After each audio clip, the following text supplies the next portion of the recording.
Assalamualaikum warahmatullahi wabarakatuh. Alhamdulillahirabbil alamin. Asyhadu an la ilaha illallah wa asyhadu anna Muhammadan abduhu wa rasuluh sallallahu alaihi wasallam wa ala alihi wa ashabih amma ba'da. Bapak Ibu yang dirahmati Allah, kembali di sini saya akan memberikan beberapa penjelasan mengenai pelaksanaan ibadah umroh, ya, terutama mengenai badal umroh. Jadi tadi pagi itu ada yang menanyakan ke Abah, saya ingin bertanya mengenai tuntunan, ya, badal umroh. Apakah badal umroh itu ada tuntunannya, ada hadisnya? Kalau memang ada dalam hadis apa? Ya, jadi ada yang bertanya seperti itu. Nah, untuk itu, ya, karena sebelum-sebelumnya itu Abah sudah buatkan video hanya saja mengenai praktek badal umroh. Abah belum menjelaskan, yaitu mengenai dalilnya. Apakah ada dalilnya, ada tuntunannya. Nah, untuk itu Abah akan bacakan hadisnya. Jadi ada dalam hadis Abu Dawud dijelaskan, An Ibni Abbas, dari Ibni Abbas, Ana Nabiya, dari Nabi Shallallahu Alaihi Wasallam. Sami'a, mendengar, ya, Nabi mendengar rojulan, pada seorang laki-laki, seorang rojul, yaqulu, yang berkata, labaika an Syubrumah, aku datang memenuhi panggilanmu ya Allah atas nama Syubrumah. Kemudian qala, bersabda Nabi, man Syubrumah, siapakah Syubrumah itu, wahai rojul? Jadi ditanya, karena Nabi mendengar dia mengucapkan seperti itu, ditegur oleh Nabi, siapa Syubrumah itu? Qala, menjawab, siapa rojul? Akhun li, dia itu merupakan saudaraku. Au qoribun li, atau kerabatku. Ya, jadi rojul itu menjawab, dia itu merupakan saudaraku Nabi, ya, merupakan kerabatku. Kemudian qala, bersabda Nabi, hajajta an nafsik, apakah engkau pernah melaksanakan haji untuk dirimu? Maksudnya, apakah kamu pernah haji untuk dirimu? Qala, menjawab rojul, la, belum Nabi, atau tidak Nabi. Kan ditanya, apa kamu pernah haji? Jawabnya la. La itu maksudnya, ya belum pernah haji. Kemudian dilanjutkan hadisnya, qala, bersabda Nabi, ya, hajaan nafsik, berhajilah untuk dirimu, summa, kemudian hajaan Syubrumah, setelah kamu berhaji barulah kamu boleh menghajikan si Syubrumah. Dituntun oleh Nabi seperti itu, ya. Caranya, kalau kamu belum pernah haji, kata Nabi, silahkan kamu melaksanakan haji dulu. Setelah kamu berhaji, silahkan kamu badalkan atau hajikan, ya, tadi si Syubrumahnya. Berarti dengan adanya hadis ini, yang pertama, kalau orang ingin membadal hajikan, dirinya harus pernah haji dulu, barulah boleh menghajikan. Nah, hanya saja kalau haji, Bapak Ibu, kan ketentuannya setahun sekali. Beda dengan umroh. Kalau umroh itu kan kapan saja bisa. Kalau haji ini sudah ada ketentuannya, hanya di bulan haji, dan setahun itu hanya sekali. Berarti caranya, kalau untuk yang haji ini, kita bicara haji dulu. Kalau orang itu, ya, ingin menghajikan keluarganya, ya, berarti dia harus melaksanakan haji untuk dirinya dulu, barulah mungkin tahun yang akan datang menghajikan bapaknya atau menghajikan, ya, ibunya. Itu ya, seperti itu. Ini dalil ini, ya, mengenai haji. Nah, kesimpulan dari hadis ini yang perlu digarisbawahi Bapak Ibu, yang namanya praktek ibadah haji ini tidak terlepas dari umroh. Ini perlu diketahui Bapak Ibu. Orang yang melaksanakan haji itu, ya, dia juga melaksanakan umroh. Karena umroh itu sudah merupakan gandengannya orang yang haji. Gandengan ibadahnya itu sudah satu rangkaian. Sudah menjadi satu kesatuan. Contoh, Bapak Ibu, umpama orang Indonesia nih, kebetulan kalau orang Indonesia itu kan hajinya tamatu. Berangkat dari tanah air, niatnya ingin melaksanakan ibadah haji. Tapi dia melakukan umroh. Umroh dulu, baru besoknya melaksanakan haji mulai tanggal 8. Jadi ada suatu rangkaian yang tidak bisa dipisahkan antara haji dan umroh. Karena ini dalilnya yang dijelaskan masalah haji, tapi dalil ini menerangkan haji, dan haji itu satu kesatuan dengan umroh, maka hukumnya sama. Ya, hukumnya sama. Kalau haji ada badal umrohnya, umroh juga bisa ada badal umrohnya. Ya, seperti itu. Nah, kemudian bagaimana caranya seseorang itu bisa membadal umrohkan seseorang? Ada ya beberapa hadis yang menegaskan lagi yang mengenai hal-hal yang berkaitan dengan badal umroh. Hanya saja terlalu panjang Bapak Ibu, ya karena waktunya terbatas, saya akan jelaskan saja langsung. Yang pertama berarti badal umroh itu ada dalilnya. Ya ini dalilnya, ya bisa masuk ke sini mengenai badal umroh. Karena apa tadi? Jawabannya karena yang namanya ibadah haji dan ibadah umroh itu suatu kesatuan, gandengan, sudah menjadi satu kesatuan. Dan antara ibadah haji dan ibadah umroh itu merupakan suatu ibadah yang dilakukan dengan harta dan dirinya. Itu tidak bisa dipisahkan, dua-duanya sama. Di dalam seseorang beramal itu, haji ataupun umroh itu, amalannya pasti mengeluarkan itu atau melakukan hal itu. Keluar hartanya digunakan untuk biayanya, kemudian juga dirinya, badannya ikut serta di situ. Itu ya. Nah, dengan adanya hal seperti ini berarti hukumnya sama. Boleh seseorang itu membadal umrohkan keluarganya, sebagaimana seseorang boleh ya, membadal hajikan keluarganya. Hanya saja ada beberapa persyaratan, Bapak Ibu. Ya, ada beberapa persyaratan. Ya. Yang pertama, ini kita bicarakan langsung masalah umroh. Orang itu ya ingin membadal umrohkan keluarganya bagaimana, Abah? Berarti yang pertama dia daftar umroh terlebih dahulu. Diniatkan untuk dirinya, saya akan umroh. Laksanakan umroh sampai selesai.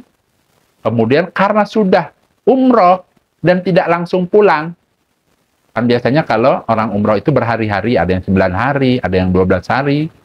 Nah, pada saat itu, Bapak Ibu berkesempatan boleh apabila ingin mengumrohkan atau membadal umrohkan keluarganya. Contoh, saya sudah umroh, tapi kan pulangnya masih lama, umpama di Mekah 6 hari umpamanya. Apakah bisa, Abah? Bisa, silahkan. Hanya saja ada persyaratannya. Persyaratannya yaitu, selain tadi Bapak Ibu sudah melaksanakan umroh untuk dirinya, orang yang akan dibadalkan ini, ingat ya nama badal itu menggantikan. Jadi berarti Bapak Ibu ingin menggantikan orang tuanya, kalau ingin badal umrohkan orang tuanya. Contoh misalnya orang tuanya itu sudah meninggal, berarti kan bisa, karena memang persyaratannya adalah diantaranya orang tersebut sudah tidak ada. Maksudnya sudah meninggal. Itu yang pertama persyaratannya. Yang kedua masih hidup. Hanya saja dia tidak mampu untuk melakukannya. Disebabkan karena memang sakit yang sangat berat. Yang memang tingkat sakitnya itu untuk kesembuhannya harapannya tipis. Jadi intinya memang betul-betul sakitnya berat. Ya. Tidak bisa diharapkan kesembuhannya. Berarti kan dia tidak mampu, betul-betul tidak mampu. Nah, itu barulah bisa diumrohkan atau dibadal umrohkan, digantikan sama keluarganya. Kemudian sekarang prakteknya. Prakteknya silakan Bapak Ibu umroh dulu untuk dirinya, kemudian besok-besoknya insya Allah ya, umumnya Biro Travel itu sudah membuat acara yang namanya badal umroh. Biasanya mutawifnya itu akan memberikan woro-woro. Bapak Ibu, ya, kita kan sudah umroh. Yuk berarti besok kumpul kita acara badal umroh. Nah, pada saat ada kesempatan seperti itu, berarti silahkan Bapak Ibu kalau punya keluarga yang ingin diumrohkan, ya berarti silahkan. Boleh. Caranya bagaimana, Pak? Caranya berangkat ke Tanim bisa, ke Mikot maksudnya, bisa ke Ji'ronah, atau yang agak jauh ke Hudaybiyah. Untuk apa? Untuk mengambil Mikot. Mikot itu apa? Ya, tempat dimulainya seseorang untuk niat ihram. Nah, biasanya Biro Travel itu akan memberikan kesempatan 1 kali badal umroh. Itu rata-rata. Tapi pernah juga apa? Ya, pakai Biro Travel yang memberikan 2 kali acara badal umroh ada. Ya, tapi umumnya 1 kali. Nah, itu bisa dimanfaatkan untuk mengumrohkan atau membadal umrohkan keluarganya. Dan syarat lainnya Bapak Ibu, pada saat seseorang itu akan mengumrohkan, harus 1 orang 1 kali umrohan. Tidak boleh, saya ingin membadal umrohkan nih hari ini, ikut sama mutawifnya bareng-bareng rombongan. Bapak ibu saya sudah meninggal, saya ingin badal umrohkan mereka. Nah, itu tidak boleh dua-duanya. Yang boleh satu-satu dulu. Contoh, saya hari ini ingin mengumrohkan bapak saya dulu. Boleh. Cara niatnya, niatkan di dalam hatinya, ya Allah saya akan mengumrohkan atau badal umrohkan, atau mengganti umrohkan bapak saya. Ya, kebetulan bapak saya waktu itu belum umroh. Ini mah umpamanya dia belum pernah umroh. Kemudian setelah niatnya di dalam hati, ya Allah saya akan membadal umrohkan misalnya bapak saya. Ya, semoga Kau memberikan pahala dan pengampunan baginya ya Allah. Umpamanya hatinya tuh nih, diumpamakan, gerengkas seperti itu, diniatkan karena Allah. Setelah niat karena Allah, ucapkan. Setelah sholat 2 rakaat di Mikot, kan biasanya rombongan naik mobil tuh ke bis. Setelah duduk, hatinya supaya niat tadi, niat sebelum Bapak Ibu berangkat juga niat sudah boleh dipasang. Bahwa ingin melaksanakan badal umrah untuk siapa umpamanya, dipasang silakan. Ya, dengan harapan umpamanya karena ingin mendapatkan pahala dari Allah, supaya orang tua yang diampuni dan lain sebagainya, boleh. Nah, setelah duduk tadi ya, kita kembali, setelah duduk di bis ingin ke Mekah, setelah dari Mikot kan, berarti kan kembali lagi ke Mekah untuk tawaf dan sa'i. Silahkan ucapkan. Ucapannya, labbaik Allahumma umratan an, habis an, langsung sebutkan namanya. Umpamanya namanya Bapak Abdullah. Caranya, labbaik Allahumma umratan an Abdullah. Sudah seperti itu. Ya. Kalau diartikan kurang lebih seperti ini. Ya Allah, aku datang memenuhi panggilanmu untuk melaksanakan ibadah umroh atas nama Bapak Abdullah. Abah boleh nggak pakai bin? Boleh kalau memang tahu. Kalau tidak juga tidak apa-apa. Allah itu maha tahu Bapak Ibu. Karena ada yang nanya tempo hari, Abah, saya lupa binnya siapa? Tidak apa-apa. Sebut saja namanya. Nama Bapak kan insya Allah pada ingat. Nah kemudian, ya silakan berangkat menuju ke Mekah, masuk ke Masjidil Haram, laksanakan tawaf 7 putaran, sholat 2 rakaat di belakang makam Ibrahim, nah kemudian minum air jam-jam, silahkan sa'i Safa Marwah, kemudian tahalul. Ya. Umpamanya besoknya ada niatan ingin mengumrohkan ibunya lagi, nah tahalulnya untuk laki-laki potong secukupnya saja. Yang kanan potong sedikit, yang kiri potong sedikit, yang atas semua sedikit-sedikit, sisakan. Karena apa? Ada niatan ingin mengumrohkan lagi atau membadal umrohkan umpama ibunya. Nah, karena biasanya dari Biro Travel itu hanya sekali, berarti Bapak Ibu punya inisiatif sendiri. Caranya bagaimana Abah? Kumpulkan teman-temannya yang ingin mengumrohkan lagi orang lainnya. Misalnya ibunya apa siapa, yuk kita umroh, kita badal umrohkan mumpung ada di sini.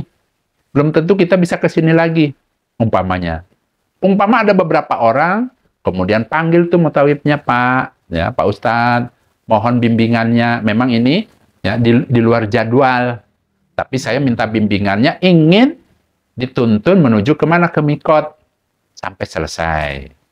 Nah, jangan lupa, ini arahan dari Abah, yang namanya mutawif itu tugasnya itu adalah sudah disetel dari Biro Travelnya. Misalnya acara umroh hanya sekali, berarti dia tugasnya sekali. Nah, hari berikutnya berarti dia longgar, tidak ada tugas. Ya. Nah, karena tidak ada tugas berarti Bapak Ibu yang menugaskan. Tinggal dari Bapak Ibunya ada pengertiannya, kasihlah ukhro. Ukhro itu ya sebagai uang lelahnya, karena dia yang nuntun Bapak Ibu.